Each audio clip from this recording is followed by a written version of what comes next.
Welcome to 5% Radio, where it's all about learning like no one else today so you can live like no one else tomorrow. Please be sure to share and subscribe. What's up, 5%ers, and welcome back to another episode of the 5% Radio podcast, where it's all about learning like no one else today so that you can live like no one else tomorrow. Today is episode number 73, and I have got to tell you that I have missed being behind the mic. I've had a lot of stuff going on. Today's episode is going to be an absolute banger. I've got some announcements, some teasers, some exciting things that are coming up in the future of the 5% Radio podcast, including things like 5% Media. I'll talk about that in a little bit, exactly what that is, what that entails, when that's going to launch, and some other stuff that we have going on. But let's go ahead and talk about the pressure of losing today. See, what if I told you that the worst excuse in the world is the one you sell to yourself? Because today we're going to be diving into the heart of failure, pressure, and handling what seems impossible. We'll be talking about why winners lose more than losers and why change is inevitable, but growth is always optional, and how the way you think determines your long-term success or failure, even if you don't think that's true.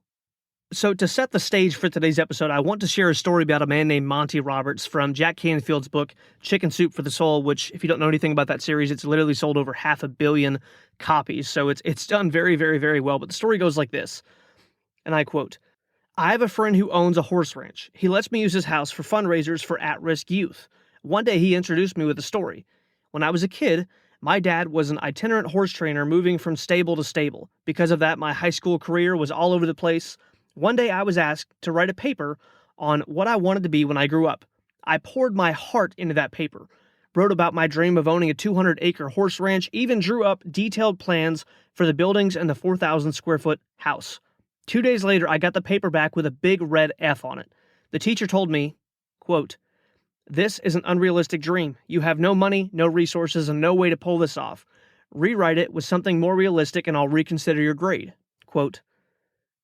Monty continues and he says this, "I went home and thought long and hard about what to do. After a week, I handed the same paper back to the teacher and said, 'You can keep the F and I'll keep my dream.'" End quote. I want to talk about defining the pressure of losing as we get into this story, but I absolutely love that meaning right there. I absolutely love what you can pull out of that little story, and I'll come back to this at the very end. But let's face it, losing hurts, guys. Losing hurts. When you go through things, person listening to this right now, you have been through things in the past week, possibly, or month, but definitely the past 12 months that you would consider and classify as losing. Stuff that was painful, stuff that made you not want to try anymore in a specific area. But here's the twist. Winners actually experience more losses than so-called losers. So why is this? Well, it's because they're constantly pushing their limits, learning and adapting. See, if you're not failing, then you're not in new territory. If you go to the gym and you're working out and you never fail a rep, then you're not challenging the muscle.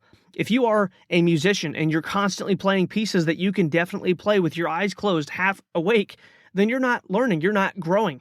If you're in a career or you're an entrepreneur and you're never getting told no, then you're probably not asking for enough sales. If you're in the dating world and you've not found the right person yet, maybe you're in a relationship and you're with a person that you know, well, they're not the one, I'm not going to marry them, but it's comfortable for now. Well, you're not in new territory. You're not actually looking to improve in an area. If you're not constantly looking to grow, if you're not pushing yourself all the time, then you won't lose.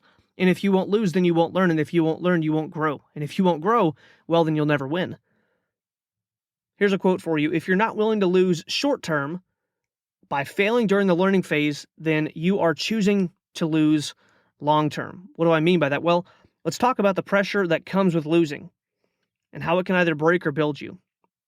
See, it's that feeling when everything you've worked for feels like it's slipping through your fingers, but it's also the forge where your character is built. There's so many different times that I can look back on my life, and hopefully you can look back on your life too, where the things that absolutely kicked me in the teeth, that just made me feel like I was down and out, those are the very things that I can look back on and say, man, the character traits that I admire the most in myself, not in an arrogant, prideful way, but the things that I'm proud of, that I can look back on as a 30-year-old man right now and say, you know, I'm thankful for that season. Those are usually things that I did not wake up with gratitude the morning of and say, man, I'm so thankful that XYZ happened yesterday.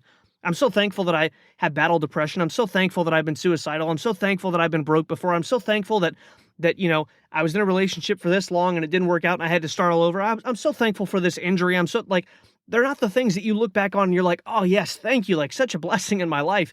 But they are the things that you'll look back on and you're like, you know what, I learned so much because of that season. And if I was to take that season or skip that season and not have that in my life, then would you be the person that you are today? And I'm not going down the rabbit trail of people talking about, well, my mistakes made me who I am. And they just continue to do stupid things because they think that that's a justifiable, well, as long as I can learn from them. Like, no, the goal is to make as few mistakes as possible when it comes to life lessons. Learn from experience, preferably someone else's. But when it comes to losses, there's so much that we can learn from them. So let's talk about why winners actually lose more than losers, because this is something that most people do not understand, because we associate in our society, going back to that story of the young man that got an F on the paper, we are trained from school on that failure is bad, that you want to do well, that you don't want to make mistakes, and that if you make mistakes, you'll be, people will make fun of you, your teacher will give you big red marks. Like, everything in our society teaches people to play it safe. Go to school, get good grades. You don't want to fail any papers. You don't want to fail any classes. You just want to do as well as you can, which is a good thing. Try, give it your best. And then when you get out, just go get a safe, secure job. Don't do anything risky. Don't bet the farm. I mean, you got to make sure you're comfortable. And everything in our society discourages failure. So when someone starts a company and they lose everything, or they take a risk and it's not going great, the average person's like, hey man, I actually had someone ask me just the other day, someone that I at the time had great respect for. He asked me this, basically, when do you know that enough is enough? Like, when do you know to call it quits? And like, I just looked at him with like this blank stare on my face, because like, in all honesty, I don't have an off switch. I'm a 0 or 100 guy. But when I'm 100% in, I don't have, like, I'm not looking for exit signs along the highway of my success journey. I'm not looking for, hey, what's the thing that I can hit an off ramp and just get out of this whole thing and go back to, for me, it would be going back to a job. I'm not looking for that option. So it's not mentally there in my head. There's not a place in my mind where I'm like, I've pushed far enough, I should just be done. When I'm in the gym and I'm working out and I hit failure, I'm not like, you know what, I should probably be done for the day. I failed one rep on one set. Like, no, I'm going to do another set and fail again. And then the next week I'll come back and do a little bit more weight and fail again. And life is the exact same way. I'm going to push myself until I find my limit. Then I will push past my limit. I will recover myself, repair, and then hit it again with everything I've got next time. That's how it works. That's how winning works. There's no off switch. There's no I've done enough. There's no cruise control. There's no, you know what, I need to get traction controls on. We hit a little patch of ice. We should probably slow things down. Like, you keep going. But winners lose more than losers. Losers avoid failure, and winners embrace failure. They look for it. They seek it. They love it, because they know that if they're failing, they're growing. They're in new territory. Here's another quote for you. Winners learn from their losses, while losers run from their losses. Orrin Woodward said that. What the heck does that mean? Winners take a loss and they're like, oh man, like there's stuff that I can learn from this, while losers tuck their tail between their legs and they want to act like it never happened, and they want to move on because we've been taught to be ashamed. I don't get an F on my paper and I go to the teacher and I'm like, hey, what can I learn? Can you tell me in front of the entire class where I can improve? You're embarrassed. Whereas if you get an A, what do you learn from that? What do you learn from getting an A+? Like, hey, you got a 99. Awesome. There was nothing marked up on my paper for me to like, got 99, got 100%. Like there's no room for growth there. It just told you like, hey, like you weren't challenged by that. That's not what I'm looking for every day, and it shouldn't be what you're looking for either. See, if you want to grow, and I assume by now that if you're listening to the show still 73 episodes deep, and it's only going to get stronger from here on as far as the content that we produce, if you're listening still, then you've got to be the type of person that says, I want to grow in my life. I want more. I want better. I don't just want where I'm at now. I want something more. And I'm not talking about another $1,000 per year raise at your job, or the office cubicle, or you get a fake plant, or you get a new title, or you get a new name tag. Like, I'm not talking about the small things in corporate America that they will feed you to basically buy your dream. A salary is a drug that they give you to buy your dream. I'm not talking about little things here. I'm talking about if you really have a dream that you want to chase, if you have somewhere you want to go and something you want to do and someone you want to be, then you will constantly be seeking failure. Every loss is a lesson. Every single loss is a lesson. I remember when I used to run ads for e-commerce, and I actually worked for one of the largest e-commerce coaching companies in the world. Shout out to the e-commerce alley, Josh Coffey and the team. But when we did this, the method that they used at the time was we would literally run like 50 ads at once, like 50 different ads. And if you know anything about ads, you're thinking, man, that's a tremendous budget. No, we would set different rules and automations, and it would only spend $300 or only get 200 impressions. And if it didn't spend its budget or get a certain number of impressions, then it would turn off to make sure that we saved the clients and ourselves money and all this other stuff. But we would do this, and we were looking for not the losers. I'm not looking for the 45 ads that suck. Like, I would write 45 or 50 headlines and run those all at once. I'm not looking for the ones that failed so I can go cry over them and be like, oh, I'm so embarrassed. They know that I didn't write good headlines. I'm so bad. I'm looking for, can I find 5 winners? So I'm looking for the 10%.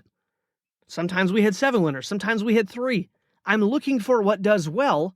And then I'm looking for, okay, what can we do better in that? How can I take this giant loss, 90% failure rate, if you will? How can I take the giant red F on this paper and then iterate again and take, okay, we won here. This was good. All of this sucked. How can we make it suck less next time? And how can we beat the winners? So how can I make it or myself suck less next time? And how can I make what I did well even better? How can I do that over and over and over again? See, that losing isn't wasted. Losing brings data. Ronald Reagan said, in God we trust, all others must bring data. In other words, we're not just going to take your word for it. When you lose, it means you have room to grow. That's a good thing. And with that data, you refine, you adjust, and you'll eventually win. But the loser's choice, when the pressure mounts, when they start hitting things, when life kicks them in the teeth, so to speak, the loser's choice, when the heat is on, losers start looking for the exit sign. So they don't have to face reality, so they can save face with themselves. They look for a plan B, the release valve to let the pressure off and let themselves off the hook. And this is what so many people do. So many people spend their whole lives, something doesn't go well, and they go out the back door. I'm not trying to bag on anyone specifically, but I know a guy, not going to say his name. He's been divorced 5 times. He's a nice guy. Like, I like the guy. But obviously there's something there relationally that he does not understand, that if you've been divorced 5 times, or if I've been bankrupt 5 times, or if I've been broke 5 times, if I've all these different things, if I've raised 2 kids and I have a horrible relationship with both, then I should probably change something on the third. If I've had multiple relationships end, and it's not like well, it's not you, it's me. It's like, no, yeah, it's definitely you. Like, something should probably change. Great example of this, case in point. Just recently, I changed my training up because I've been getting lots of injuries. I'm 30. My body's starting to feel old because I've been training with heavy weights for a very long time, even though I know if you're older than 30, you're like, oh, he's a spring chicken. I get it. But my body is starting to have symptoms of basically telling me like, hey, something's going on. So I have started cleaning up my diet. I've changed my training, and I'm doing a lot more like bodybuilding style training, not to get size, but just to help my joints.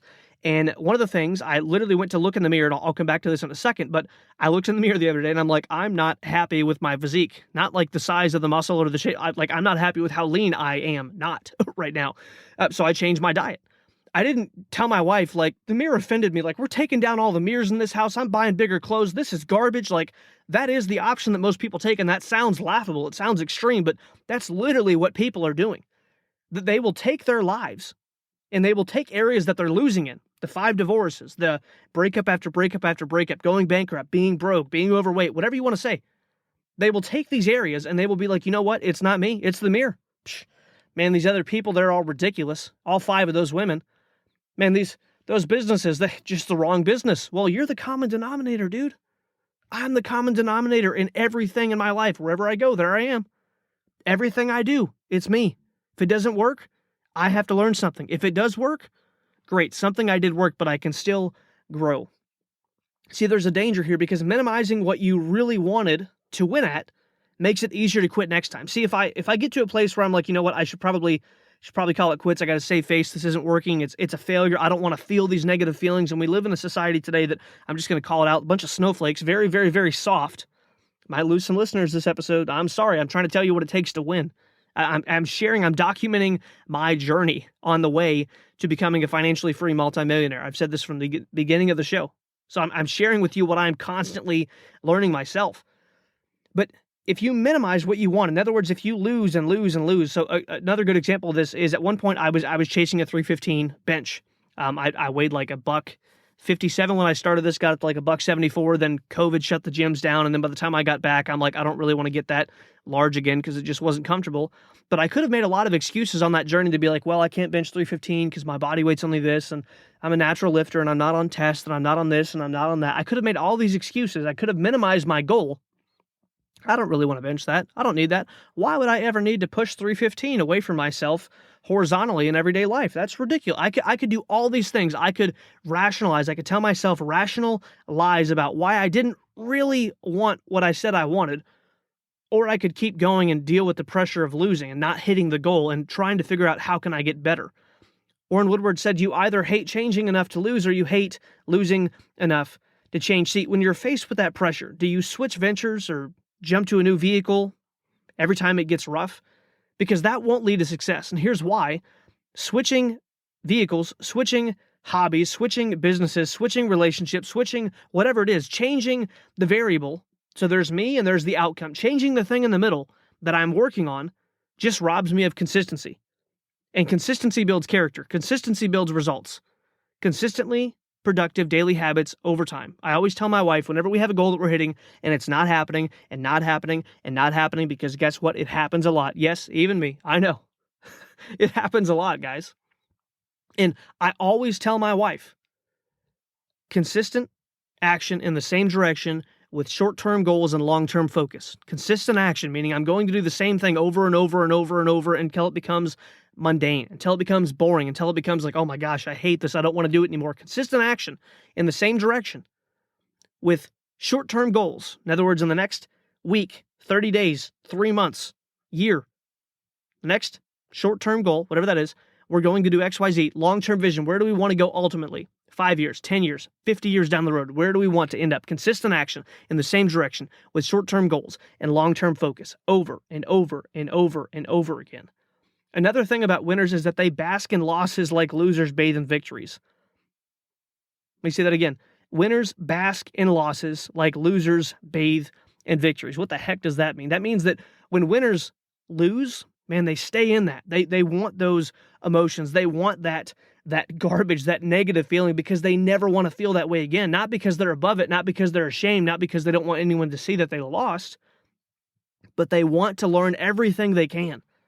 Everything they can learn. It's the same reason that teams and wrestlers and all these other sports watch tape, so to speak. They watch video after video after video after video. Guess what? There's times that I watch my own videos, I listen to my own podcast, and I'm like, dude, this is garbage. I got to redo the entire thing. I'm not offended. I'm not like, oh, I'm not as good as these other content creators. I'll never be as good. It's because they're lucky. It's because they're tall. It's because that guy's got better hair. It's because, he's got a better studio. He's got a nicer mic. Like, I could make all those excuses and never put out content, never make any of the videos that we're going to do with 5% Media, the stuff that I'll tell you about in just a second. I could do that. Or I could be like, you know what? Let's bask in this loss. This sucks so bad. I want to listen to it again and again and again because I want to learn from this. I want to make it better. Losers bathe in victories. They do one thing that works and they're like, oh, I'm going to live off that forever. What do I mean? You ever talk to someone who still talks about what they did in high school because they haven't done anything since? I'm not trying to be harsh.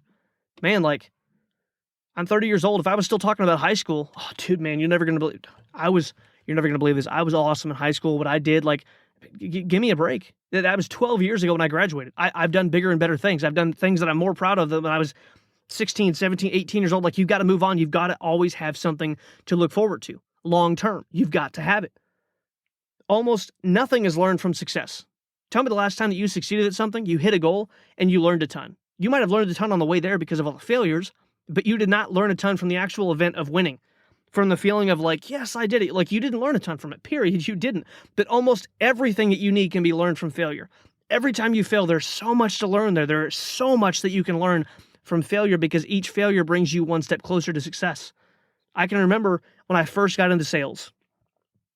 It was Cutco or Vector Marketing is what they were called, but we were selling Cutco table knives, which was a pretty hard sell for some people. I loved it. I enjoyed it. It was a challenge, and 85 to 90+% of the time, meaning 8.5 to 9 out of 10 people bought something from me. Like, it was a challenge. Every time I'm going in the house, even if they told me on the phone, yeah, like, I'll hear the presentation, but I'm not going to buy anything that you can practice on me. I'm like, if I'm getting in the door, you're buying something. But I remember them telling us that each no that we got was one step closer to a yes, because if I was going to see 12 people that week and I got 9 no's, statistically, the other 3 are probably going to be sales. Like, it doesn't always happen. But if I get 9 no's, I mean, I'm, whatever that is, 75% of the way through my week, like, I probably got some yeses coming, man. Like, they're on their way. So every time I lose, I'm learning. And I know that my win is that much closer. See, losing without looking in the mirror and asking, what do I need to change to win next time, puts you on the path of becoming a loser. See, just because you lose or you have lost or you have consistently failed at things does not make you a loser. But losers look outward for excuses and winners look inward for areas to change. So if you start losing and you're looking outward and you're pointing, well, it's their fault, it's this, it's that, I'm this color, I'm this gender, I'm this age, I'm this socioeconomic status, I'm this income level, I don't have the degree. Like, if you start doing that, then you are on your way to becoming a loser, because I can't change those things. I can't change if I'm white or I'm black. I can't change if I'm this tall or this short. I can't change if I'm this age or that age. I can't change how much money I currently have in my bank account. I can't change if I currently have a degree or I don't have a degree. Can I change those things in the future? Some of them, yes. Can I change them right now? No. And if I can't change them right now and I'm losing right now, then they can't matter. If I let them matter, if I let it matter that I'm 5'3.5" and I'm 30 years old and that I have insert other excuse here. If I let those things limit me, then I'm stuck for life. See, these people in our society that are being sold this idea that, well, because you're a certain ethnicity or you come from a certain background, you're just completely disadvantaged. It's disempowering people when they point to something else outside of them and say, I'll never be able to accomplish my dream because of fill in the blank. And that sucks. It's not true. It's not true. Like, get rid of it. If that belief does not serve you, meaning if it does not get you closer to your goal, to your purpose, to your dream, get rid of it. I don't care what it is, how long you've held on to it, how true you feel like it is. We question all of our beliefs, except for the ones we truly believe are true, and those we no longer question at all. You've got to get rid of things that don't serve you. Thomas Edison, on his way to creating the light bulb, and there's so many different iterations of this quote, but he said, I've not failed, and you can insert 10,000, 1,000, whatever, times I've successfully found, insert number of ways here, that will not work. I've not failed 10,000 times. I've successfully found 10,000 ways that will not work. See, change is circumstantial, but growth is optional. What do I mean by that? Life is going to change whether you like it or not. Circumstances will change. Seasons will come and go. Even the Bible talked about this. There is a time for this. There's a time for this. Like, even back then, they understood, like, seasons come and seasons go. Things will not last forever. The Beatles made a best-selling #1 hit song off of that passage, basically, talking about seasons. Growth is up to you. It's funny that people will avoid change, but change is the only constant thing in life. Everything changes. Everything. Not everyone grows. It's been said that you usually grow optionally up until about 25. After that, it becomes, or not optionally, sorry, you grow involuntarily. You just grow naturally in life. Your brain, your body, everything else. After the age of 25, it's up to you, and you will meet some people who are in their late 30s, 40s, 50s, 60s, 70s, 80s, 90s, who you can tell have not grown in a long time because it is optional. Chris Brady says, change is a given in life. Growth is optional, and it's what you do with the change that determines your growth. Imagine being one of those players of the Harlem Globetrotters opposing team. The Washington Generals is what they're called. They literally are supposed to lose every single game. It's their purpose. It's their job. Their calling, if you will, is to lose every single cotton-picking game against the Harlem Globetrotters. They literally have to switch out those players because it's so mentally taxing to know that I'm going to lose every single time, no matter how hard I try. No matter what I do in the game, I am supposed to lose. That's not how life should feel. And if you're losing in life, then you've got to change. If you're losing in life, it's not because it's your lot in life to be a loser. It's because there's information that you're acting on right now that currently is not so. If you don't know what I'm talking about, go back and listen to all the other episodes. Specifically, listen to episode #1. Like, not the intro, but episode #1. TFAR, thoughts, feelings, actions, results. Go listen to that episode and ask yourself, what things am I thinking right now that are making me feel a certain way, that are producing my actions, and those actions are determining my results? How can I change the input of my thoughts? Because you may have grown up in a house where people talk to you like you were garbage. You may have grown up in an environment where people told you that you were a loser, where maybe you felt like, I felt like this for years, that my talents and my gifts and my abilities, my song, so to speak, that's in me, I'm going to go to the grave with all these things just wasted. And I thought this for years, and I would try things, and I would do exceptional, and then I would fizzle out. Because I had this underlying belief that I was not supposed to shine. I had this underlying belief that I should play small, that I didn't want to show my talents, because I had times that I showed my talents and other people felt insecure about it. And I'm like, well, I don't want to do that. And that will happen to everyone. If you start truly hammering out what you're called to do, and you start actually growing, and you start shining brightly, so to speak, I don't want to say that in a corny way, but whatever it is, if you start displaying your talents, not in an arrogant way, but giving life everything you've got. So you've been given certain things at birth. God designed you a certain way, and he gave you gifts, callings, and purposes that no one else has. I'm not saying that if you don't do it, that no one else will ever do it, but there are books unwritten, there are songs unsung, there are businesses not started, there are lives not changed because someone had a calling, a purpose, a gift, potential in them. They had talents, skills, and abilities that they chose not to let out. Is that you? If so, will you change that, or will you leave your song in you? Will you go to the grave with all of that potential? It'd be like seeing perfectly good food go rotten. Just leave it in the fridge and just let it rot. There's nothing wrong with it. But if that food, for some reason, gets shoved to the back of the fridge, and maybe you've been shoved to the back of life, so to speak, emotionally, physically, spiritually, maybe things have happened in your life that have damaged you. And maybe you feel like, I can't move forward because of insert experience here. It's not true. There may have been a loss, but you've got to learn how to learn from that. You've got to learn how to take something from that you can win. You've got to learn that. And that's what this episode's all about. Using the pressure of losing to slingshot yourself to victory is really what you've got to learn, because here's the secret. You've got to keep score. If you're losing right now, you know that because you're keeping score, which means you have a goal. If you went to a football game and there were no goalpost, or you went to a tennis match and there was no net, or you went to a volleyball game and there was no in or out of bounds rope or tape, or if you went to a basketball game and there's no nets, like there's no goals, there's no backboards, would you watch the game? You go to baseball, there's no fence, there's no infield, there's no outfield, there's no lines, no grass, no dirt, no bases, no nothing. There's no ball. What are these guys doing? They're just playing. What are they playing? Just for fun. Everyone gets a trophy. Like, you wouldn't want to watch that. You'd be like, yeah, no, the NFL is going to be dead by 5 seconds from now, if that's how things start going. They keep score. That's why it's exciting. Chris Brady says, how you think determines how successful you'll be in life, even if you don't think that's true. Your thinking has to be one of keeping score. I've got to make the choice to actually keep score, to have a mirror, so to speak, to reflect on and say, am I doing what I'm supposed to be doing or not? Because if I'm not doing what I'm supposed to be doing, then I've got to change something. If I'm not willing to change, then I'm choosing to lose. It's not about whether you lose. It's about how you interpret the loss. You will lose. You will lose, absolutely. You will fail. My 2-year-old right now, I'm watching him mentally learn to tell himself stories. He's learning already that when something happens, he interprets it through his lens, his worldview. We actually had a lesson with our youth at church, and I brought them all super, super, super dark colored sunglasses, all different colors. And then I went around and I was like, all right, Logan, what color are yours? Kels, what color are yours? Leah, what color are yours? What color are yours? And I went through and I asked kid after kid after kid after kid, Sarah, what color are yours? And we went through this, and they tell me, well, mine are red, mine are blue, mine are yellow, mine are purple, mine are brown. Why are they that color? Because I'm wearing lenses of that color. Exactly. My 2.5-year-old, he'll be 3 March 30th. He's the absolute joy in my life. I love being a dad. Highly recommend it, by the way. If you're married and you're like, I don't know if we should have kids, you should totally have kids. They are incredible. But he's already learning to tell stories about things that happen. And I watch his little face. Something happens and he gets uncomfortable and he begins to tell a story. There was one day that my mom was joking around and she was acting like she was upset with me. We were over there for dinner, me and my wife and Eli and Jeremiah, my dad, we're all there and we're hanging out.